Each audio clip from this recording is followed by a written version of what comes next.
વેસુમાં 50 લાખનો ફ્લેટ પડતર કિંમતમાં આપવાની લાલચ આપી 9 લાખ રોકડ અને 5.5 લાખના દાગીના મળી 14.50 લાખ લઈ છેતરપિંડી કરવામાં આવી હતી।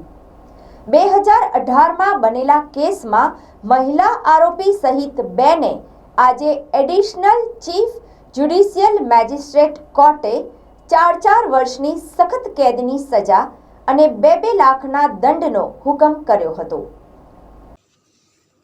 જ્યોતિબેન દીપકભાઈ બથિયા એટલે કે ફરિયાદીએ જણાવ્યું હતું કે વાત 2018ની હતી। દીકરી હેતવી ધોરણ 12ની પરીક્ષાની તૈયારી માટે જે તે સમયે વીર નર્મદ લાઇબ્રેરીમાં વાંચવા માટે જતી હતી। ત્યાં તેની જાનકી પ્રમોદભાઈ ધોળકિયા સાથે દોસ્તી થઈ હતી। મિત્રતા થતાં જાનકીબેન ઘરે આવતા જતા થઈ ગયા હતા। જાનકીએ કહ્યું હતું કે તેમના પિતા પ્રમોદભાઈ ડાયમંડના ખૂબ જ મોટા વેપારી છે, બાંધકામમાં મોટું ઇન્વેસ્ટમેન્ટ કરે છે, વિદેશ પ્રવાસ કરે છે। મારો મિત્ર મયંક સોની પણ સોના ચાંદીના ઘરેણાંની દુકાન ધરાવે છે। આવું કંઈ એકવાર ઉદયપુર ફ્લાઇટથી ફરવા લઈ ગયા હતા। ત્યારબાદ પિતા અને મિત્ર ધંધાકીય મોટા રોકાણો કરે છે। તેની સાથે ધંધાકીય રોકાણો કરવા લલચાવી ડુમસ વીઆર મોલ પાસે પિતાનો 50 લાખનો ફ્લેટ છે, જે પડતર કિંમતે ₹35 લાખમાં આપી દેવાની વાતો કરી ટુકડે ટુકડે ₹9 લાખ પડાવ્યા હતા। જાનકીએ તેના મોટા મમ્મી ગુજરી ગયા છે, જેને પૈસાની ખૂબ જ જરૂર છે તેમ જણાવી તેમના પપ્પા વિદેશ ગયા છે અને અચાનક તેમની તબિયત બગડી ગઈ છે, તેથી તેને પૈસાની જરૂર છે। પૈસા નહીં થાય તો તેના પપ્પાનો જીવ જઈ શકે છે, જેથી પૈસાની ખૂબ જ જરૂર છે તેમ જણાવી પૈસા માંગતા ઘરેણાં ઉપર મુથુટ ફાઇનાન્સના એકાઉન્ટમાં મૂકી લોન લેવડાવી હતી। પપ્પા આવી જાય ત્યારબાદ ઘરેણાં લોન ચૂકવી છોડાવી આપીશ તેવા વચનો આપ્યા હતા। વધુમાં જણાવ્યું હતું કે મુથુટ ફાઇનાન્સમાં ઘરેણાં મૂકી ₹1.5 લાખ જેવી રકમ મેળવી હતી। તારીખ 30/8/2018ના રોજ તેમની દીકરી જાનકીના ઘરે જતા તેઓને ખબર પડી હતી કે તેના પિતા એક રત્ન કલાકાર છે, બિઝનેસ કરતા જ નથી। જાનકીના મોટા મમ્મી ગુજરી ગયા નથી, પિતા પણ બીમાર થયા નથી। આ બાબતે ન્યાય માટે પોલીસ સ્ટેશનના દ્વાર ખખડાવતા તારીખ 31/8/2018ના રોજ પોલીસ સ્ટેશનમાં સમાધાન કરવામાં આવ્યા હતા, જેમાં દાગીના 10 દિવસમાં છોડાવી આપવાનું તથા 2 મહિનામાં પૈસા ટુકડે ટુકડે આપવાનું જણાવી સમય માંગ્યો હતો અને ₹12,000 રોકડા આપ્યા હતા।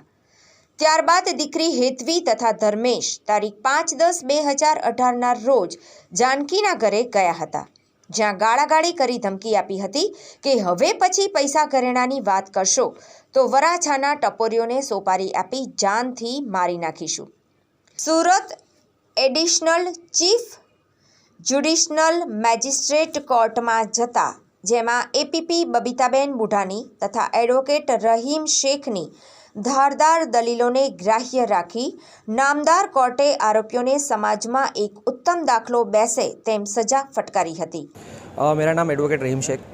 एक्चुअली 2019 में एक ऐसी घटना बनी थी कि इस काम के जो 2 आरोपी हैं मयंक सोनी और जानकी ढोलकिया, इन्होंने मेरे जो क्लाइंट थे उनसे यहाँ पर 8वां लाइन्स में जो एक लाइब्रेरी आई है वहाँ पर ये पढ़ने जाते थे। वहाँ पर धीमे धीमे करके इन लोगों ने कॉन्टैक्ट डेवलप किए, मतलब कि दोस्ती करी, और फिर धीमे धीमे ये जो हमारे कंप्लेनेंट हैं इनके यहाँ ये जाने लगे, फैमिली रिलेशन डेवलप किए।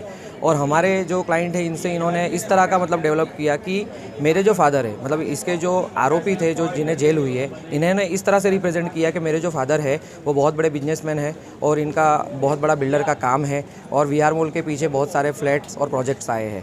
इस तरह से इन्होंने हमारे जो असील है उन्हें ये कहा कि अगर आप गरीब हो, अगर आप जो फ्लैट की कीमत है उसकी हाफ पेमेंट भी करते हो तो मेरे फादर से कहकर मैं आपको वो फ्लैट 50% अमाउंट यानी कि 35 लाख में मैं आपको वो फ्लैट दिलवा दूंगी।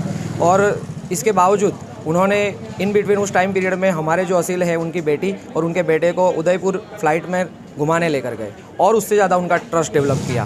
और ऐसी कई सारी चीज़ें उन्होंने हमारे असील के सामने रिप्रेजेंट की कि भाई हम जो है वो काफ़ी लग्जरियस फैमिली से बिलोंग करते हैं। तो एक ये हो जाने के बाद ऐसे टुकड़े टुकड़े इन्होंने 9 लाख रुपए मतलब कि 9 लाख रुपए हमारे असील से चीटिंग कर ले लिए। उसके बाद इन्होंने अपनी मासी गुजर गई है ऐसा कहकर हमारे पास आकर कहा कि मेरी मासू गुजर गई, उसके लिए मुझे पैसे चाहिए। उसके लिए भी इन्होंने कुछ जवेरात थे हमारे क्लाइंट के, वो लेकर गए। उसके बाद इन्होंने एक बार ऐसा रीज़न दिया कि मेरे फादर जो है वो अमेरिका में सीरियस पोजीशन में है, सीरियस हालत में है और मेरे पास अभी कैश अमाउंट नहीं है, तो आप कुछ भी करके मुझे पैसे दीजिए। उस वक्त मेरे जो क्लाइंट है उनके पास पैसों की अरेंजमेंट नहीं थी, तो इन्होंने अपने बाप दादाओं की जो ज्वेलरी थी वो इन्हें दी। तो ये जो इस काम के जो आरोपी हैं, इन्होंने वो ज्वेलरी को मुथूट फाइनेंस में जाकर लोन से रखे और उसके पेटे भी 1.5 लाख जितनी अमाउंट इन्होंने वहाँ से ले ली। फिर ये हुआ कि कुछ दिन बाद जब हम कांटेक्ट करने लगे तो इनका कांटेक्ट नहीं होने लगा। तो जो मेरे असील है, जो मेरे क्लाइंट है, ये इनके घर गए तो तब जाकर पता चला कि ये जो लड़की है ये कोई लग्जरियस फैमिली से बिलोंग नहीं करती है। इसके पापा कोई बिल्डर नहीं है और ना ही कोई बिजनेस टाइकून है। और पता चला कि इनकी जो आंटी मतलब मासी है वो भी जिंदा थी। इनके फादर को भी कोई हार्ट अटैक नहीं आया था, वो भी वहीं पर बैठे हुए थे। और इनके जो फादर है कोई बिजनेसमैन नहीं, मगर हीरे की कंपनी में 10,000 की नौकरी करते हैं। ये सारी चीज़ें पता चलने के बाद हमारे कंप्लेनेंट जो है, हमारे इस काम के जो कंप्लेनेंट हैं, इन्होंने पुलिस स्टेशन में कंप्लेंट की। तो कंप्लेंट करी तो उसके काम उस वक्त ये लोग पुलिस स्टेशन में हाज़र हुए और इन्होंने एक्सेप्ट किया कि हाँ हमने इस तरह से ऑफेंस किया है। और उस काम में इनका सेटलमेंट हुआ। जो टोटल अमाउंट है वो 14,50,000 की है और मतलब टुकड़ा 9 लाख रुपए दिए तो बाकी 5,50,000 का गोल्ड, ऐसे मिलाकर 14,50,000 की अमाउंट है। उसमें इन्होंने 1,20,000 उस वक्त दिए थे और ये कमिटमेंट दी थी कि कुछ 15 दिनों के अंदर बाकी सारी रकम दे देंगे। इसके बाद वो वक्त बीत जाने के बाद भी हम इनके यहाँ गए तो इन्होंने ऐसा कोई जो पैसा है या गोल्ड है हमें रिटर्न नहीं किया। उल्टा इन्होंने हमारे जो क्लाइंट है इन्हें वराछा के टपोरियों से रेप करवाने की और मारने की, जान से मारने की धमकियाँ दी। तो जिसके चलते फिर हमने अड़ाजन पुलिस स्टेशन में इनके अगेंस्ट कंप्लेंट दर्ज करवाई थी और वो केस को चलकर 3 साल हुए।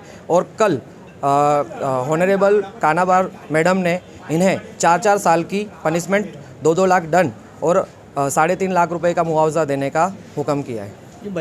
બંને આરોપીઓને 4-4 વર્ષની સખત કેદની સજા તથા રૂપિયા 2-2 લાખનો દંડ અને દંડ ન ભરે તો વધુ 1-1 વર્ષની સાદી કેદની સજા તથા રૂપિયા 3,50,000નું નુકસાન વળતર ચૂકવવાનો હુકમ કર્યો છે।